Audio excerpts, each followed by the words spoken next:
In this short video, we're going to show you how to adjust the aspect ratio of your scene.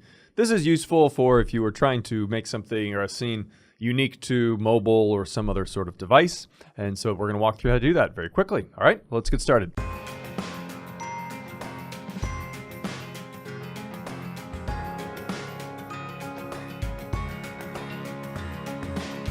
All right, I've created a simple scene with nothing in it. And let's just add a simple quad entity. Click to create entity up here at the top, and then I'm selecting add quad.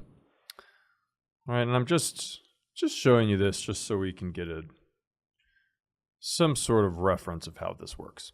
So if you're trying to create something for mobile, or if you're trying to create something specific for TV or a standard monitor, you can customize the aspect ratio of your scene. And so let's look at how to do that. If you go to the top level tab of your scene, so in this case it's called tutorials, and then you go to document.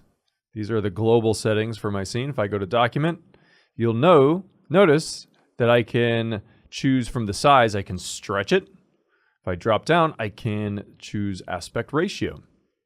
And this allows me to make it very specific to my scene so that it gives me a transparent or a kind of a blank background behind it. So I'm only operating in currently a 16 by 9.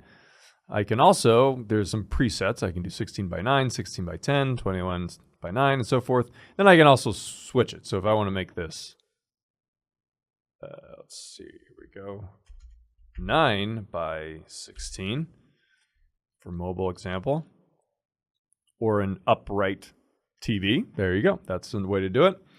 You can also do resolution. So you can decide the pixel size that you want to be using. So you can also change the width and the height there to make it more specific to whatever for the specific device and optimize it for whatever kind of device you're trying to create it for. And that's how you customize the aspect ratio or the resolution of a scene.